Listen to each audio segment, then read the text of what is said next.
Patan એલસીબીએ ST bus અને અન્ય વાહનોના કાચ તોડતી ગેંગના 2 સભ્યોને ઝડપી પાડ્યા છે. સરસ્વતી પોલીસ સ્ટેશન વિસ્તારમાં ભય ફેલાવનાર આરોપીઓની ધરપકડ કરી છે, તો હજુ એક ઇસમ પોલીસ પકડથી દૂર છે. પાટણ જિલ્લાના સરસ્વતી પોલીસ સ્ટેશન વિસ્તારમાં એસટી બસો અને ખાનગી વાહનોના કાચ તોડીને પ્રજામાં ભયનું વાતાવરણ ઊભું કરનારી ગેંગના 2 સભ્યોને પાટણ લોકલ ક્રાઇમ બ્રાન્ચ એટલે કે એલસીબીએ ઝડપી પાડ્યા છે. આ ઇસમો માત્ર વિકૃત આનંદ મેળવવા માટે વાહનોને નુકસાન પહોંચાડી રહ્યા હતા. પકડેલા આરોપીઓ પાસેથી ગુનાના ઉપયોગમાં લેવાયેલા મોટરસાયકલ અને 2 મોબાઈલ મળીને કુલ 30,000નો મુદ્દામાલ જપ્ત કરવામાં આવ્યો છે, જ્યારે ગેંગનો એક સભ્ય હજુ ફરાર છે.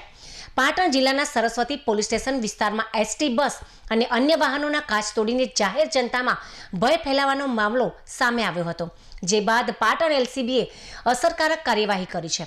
ગત તારીખ 18/11/2025ના રોજ રાત્રિના સમયે પાટણથી સિયોરી હાઈવે રોડ પર આવેલા મોટા નાયતા ગામ નજીક અજાણ્યા ઇસમોએ બાઇક પર આવીને શામળાજીથી દિયોદર રૂટની એસટી બસ પર પથ્થરમારો કર્યો હતો અને તેના કાચ તોડીને 15,000નું નુકસાન પહોંચાડ્યું હતું. આ જ રીતે અન્ય 2 એસટી બસો અને ખાનગી માલિકોના એક ટર્બોના પણ કાચ તોડીને નુકસાન કરવામાં આવ્યું હતું, જે અંગે સરસ્વતી પોલીસ સ્ટેશનમાં અજાણ્યા ઇસમ વિરુદ્ધ ફરિયાદ દાખલ થઈ હતી.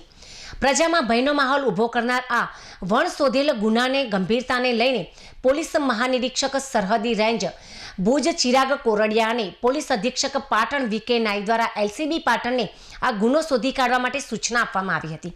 એલસીબી પાટણની ટીમે હ્યુમન સોર્સ અને ટેકનિકલ એનાલિસિસની મદદથી તપાસ હાથ ધરી હતી. આ તપાસના અંતે આ અસામાજિક પ્રવૃત્તિમાં સંડોવાયેલા 2 આરોપીઓની ધરપકડ કરવામાં આવી છે.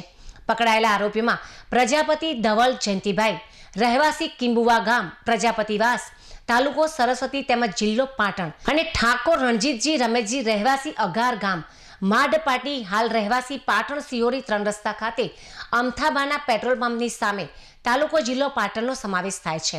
આ ગુનો કરવાનો મુખ્ય હેતુ માત્ર ગાડીઓના કાચ તોડીને વિકૃત આનંદ મેળવવાનો હતો, તેમ પોલીસ તપાસમાં સામે આવ્યું છે.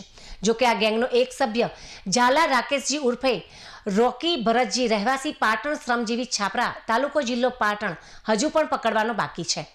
પોલીસે પકડાયેલા આરોપીઓ પાસેથી મોટરસાયકલ કિંમત ₹20,000 અને મોબાઈલ નંગ 2 મળીને કુલ 30,000નો મુદ્દામાલ જપ્ત કર્યો છે.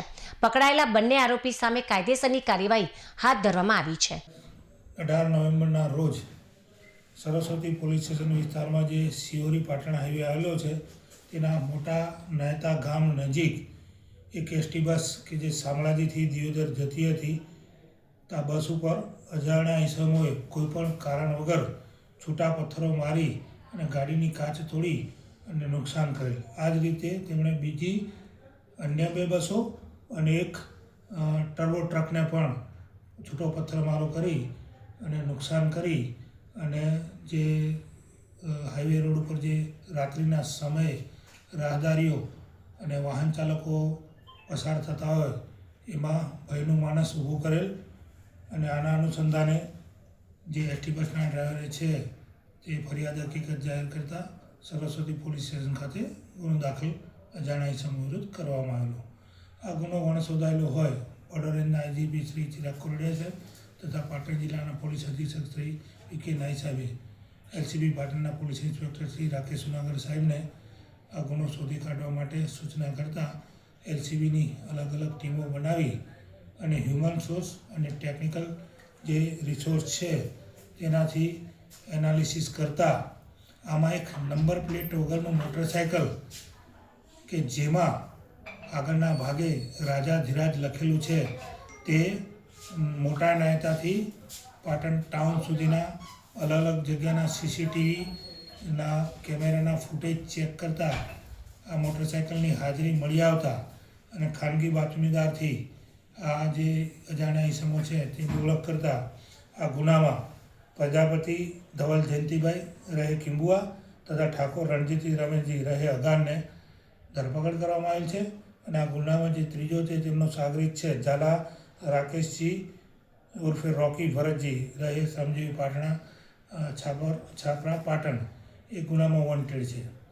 આજે અટક કરેલા આરોપી છે એ તમામ લગનમુઠિયા છે, 22 થી 24 વર્ષના આરોપીઓ છે અને હાલમાં ગુનાની તપાસ ચાલુમાં છે. શા માટે પથ્થરમારો કર્યો હતો લોકો? હાલ જે આ 2 આરોપીની ધરપકડ કરવામાં આવેલ છે તેની પૂછપરછમાં એવું ખુલવા પામેલ છે કે પોતાનો વિકૃત આનંદ સંતોષવા માટે અને રાત્રિના સમય દરમિયાન હાઈવે રોડ ઉપર જે રાહદારીઓ અને વાહન ચાલકો પસાર થાય છે તેમાં ભયનો માહોલ ઊભો કરવા માટે તેમને છૂટા પથ્થરમારો કરી અને કાચની તોડફોડ કરેલ છે.